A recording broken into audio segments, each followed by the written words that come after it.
go too long. But some quick thoughts on the Super Bowl.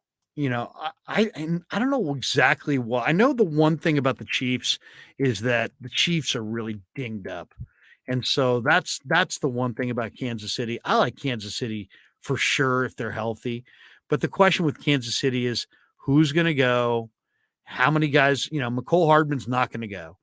Kadarius Toney is hurt. Juju Smith-Schuster's hurt. So that means that the Chiefs receivers are Justin Watson, Marquez Valdez-Scantling, and Sky Moore. Um, that's a lot of receivers out. Willie Gay, the weak side linebacker who runs sub 4.5, he's hurt. L'Jarius Sneed, who might be one of the best players in this game, the right cornerback, he's hurt. So who's going to go and how effective are they going to be? To me, that's the only question I have about Kansas City. Kansas City is a relatively young football team. They got a bunch of guys who they drafted. I'll say this is, John Lynch and Howie Roseman, two of the better general managers in the game. But you know what? Brett Veach is right there with them because you look at Kansas City, this was kind of their transition year. They got rid of Tyreek Hill. They changed out some players. They said goodbye to the Honey Badger, Tyrann Mathieu. And look at all the rookies on this Chiefs team. And they're all playing a role. Isaiah Pacheco, tremendous running back, runs sub 4.4. Sky Moore on offense. Karlaftis on defense. Jalen Watson, Leo Chenal, Joshua Williams from Fayetteville, Trent McDuffie, from UW, the nickelback. The Chiefs are getting a lot of good play out of their rookies. I mean, they're going to have probably close to 10 rookies that are going to be suiting up on Super Bowl Sunday. And, that right there just is a testament to the job they've done personnel wise. But I just look at Kansas City and I agree with Brandon Ayuk, who went on with Brad Graham the other day and said that he likes Kansas City to beat Philadelphia. I think Philadelphia is totally beatable. Well, who's Philadelphia beaten this year? They played the worst schedule in football. They beat the New York Giants, and then they beat the 49ers with Josh Johnson. I mean, they haven't beaten anybody. And now here comes Mahomes and Andy Reid and Kansas City and Chris Jones and Nick Bolton and Justin Reed, Thornhill. I think somehow, some way, Kansas City pulls this out. Now, how are they going to do it? I think Kansas City's going to run the ball. I think you got to run the ball at Philly. I don't think you can sit there and just lay back. So, but Andy Reid is such a great play caller. Pacheco is got good size. He's 200, close to 220 pounds, and he runs 4.39. So I would expect a heavy dose of Isaiah Pacheco, a smattering of Jerick McKinnon, and I'll put my money on Patrick Mahomes. I mean, I thought Mahomes looked good in the AFC title game. He didn't look to me at all like a player who was, banged up or hurt. And that was 1 week off a high ankle sprain. Now he gets 2 extra weeks to prepare. So I'm expecting Mahomes to play, I don't want to say pain-free, but I don't think he's going to be that limited. And then you've got Pacheco and McKinnon running the football. You still have Travis Kelce. The Chiefs' interior line of Creed Humphrey at center, and then Joe Thuney and Trey Smith, the guards. I would say that's as good an interior line as there is in the game. But it's going to have to be a run-heavy plan for Kansas City, because with Hardman out and Kadarius Toney and Juju Smith-Schuster at less than 100%, if Kansas City's going to win, and I think they are going to win, they're going to have to do it with Isaiah Pacheco. And they're going to have to do it with Jerick McKinnon. And they're going to have to do it running the ball and a little play action pass off of their runs. So that's how I see that. As far as I think Kansas City still has a really good defensive line. Chris Jones and Derek Nottie inside, I think are going to have a lot of success. They have Colin Saunders, and then outside you got Frank Clark and you got Dunlap and you still have Mike Dana and Karlaftis. I think they're going to get some heat on Jalen Hurts. I'd feel better about Kansas City's chances if Willie Gay was playing, because Willie Gay is absolutely burning fast linebacker, and Nick Bolton as well, tremendous duo. And when those two guys in the game against the 49ers, both of them were healthy and both of them had tremendous games. So the one thing about the Chiefs that's really underrated is that people focus on Mahomes and people focus on their offense. And then on defense, people focus on Chris Jones. And it's all justifiable. But where Kansas City is really elite, I think, is in their back seven. The speed at linebacker, Justin Reed, really strong player at strong safety in the prime of his career. Juan Thornhill, second round pick out of Virginia in 2019. Really, really one of the better free safeties in the NFL. And then a jumbo corner in L'Jarius Sneed. They've gotten good play out of Jalen Watson, their seventh round pick on the other corner. And then now Trent McDuffie, the UW kid who was their first round draft choice, who didn't play early in the year. Well, McDuffie's playing and he's playing well. And he's kind of a blue chip player. He's not the biggest corner ever, but he's a tremendous cover guy, and he looks really good. So to me, where's Kansas City better? I think Kansas City's back seven is really, really good.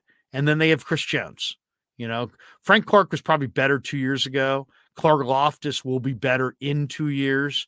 But man, every single time Chris Jones has an ability to step in and make a big play, he does. And he's a game wrecker. So I have great, great respect for Chris Jones.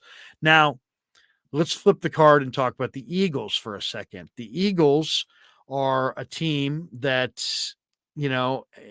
has a very deep defensive line. Reddick is going to put a lot of pressure, you would think, coming off the edge on Mahomes. But I really think that, inside, Javon Hargrave will be neutralized by Kansas City's offensive interior. So the big question I would have is, can the Chiefs offensive tackles hold up against Sweat and Graham and Reddick flying off the edge? I think that's a big one. I think the Chiefs have a huge advantage as far as their runners, either in the pass game or the run game against the Eagles linebackers.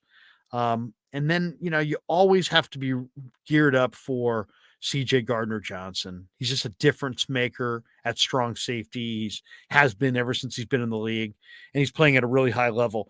He's going to get paid a ton in free agency, but this year Howie Roseman made a terrific trade to get CJ Gardner-Johnson, and he's absolutely taken their defense to the next level. And then offensively, you got to be able to stop Miles Sanders in that run. There's no question about that. And I think the Eagles will stay with the run, but I do like Kansas City to be able to score touchdowns and not field goals in the red zone. And that is going to enable, I think, Kansas City to play from a lead in this game. And if you have a lead, you can neutralize Philadelphia's run game to a degree. To me, the guy who really stood out in the last round against the 49ers, even though that game was, over 2 series into the game, was Kenneth Gainwell. Kenneth Gainwell, the running back, he runs hard. He can catch the ball out of the backfield. He is a really underrated football player. And Philadelphia's got, Devontae Smith and AJ Brown. Both those receivers are top tier guys. But if L'Jarius Sneed is healthy, I still will lean towards Kansas City there. So in my mind, I would make Kansas City like a 2 to 3 point favorite. The fact that the Eagles are favored is a little surprising to me. Now, there are injuries, and there's a chance that some of these guys Philadelphia is healthier. There's no question. Philadelphia is the healthier of the two teams. Philadelphia also has had the easier run through the playoffs, much easier than the Kansas City. But, you could also say that Philadelphia is not battle tested. How Mahomes is going to, Mahomes typically plays in big games. We don't know how Jalen Hurts will play in the Super Bowl. It's the biggest game of biggest game of Jalen's life, biggest game of Sirianni's life. we don't know how they're going to react in the moment. We got to, with Reed and with Mahomes, I think you got a pretty good idea. Spagnuolo, who's been there many, many times, Dave Taub, one maybe the most experienced special teams coach in the entire NFL. Um, you got a pretty good idea. Kansas City, comes in. They've been in this game. They understand what it takes. They've won this game and know how that feels. They've lost this game and they know how that feels. So I think Kansas City rolls in.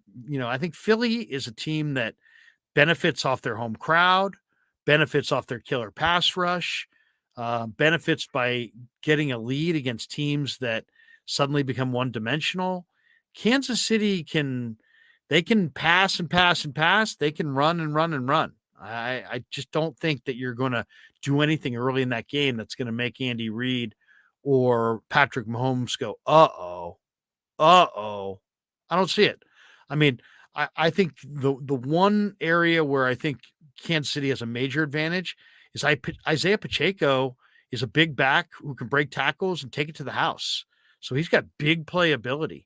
And I think they can make plays with Travis Kelce against the Eagles. So I think you got a passing threat. I think Mahomes is one of the smartest running quarterbacks in the entire league. And then you got a big time runner, and you also have a safety valve in Jerick McKinnon.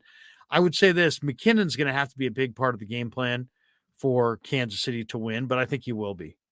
And then ultimately, right now, Kansas City's got two rookie corners, Trent McDuffie and Jalen Watson. McDuffie was a first-round pick. Watson was a seventh-round pick. They even have Joshua Williams, who's a fourth-round pick out of Fayetteville.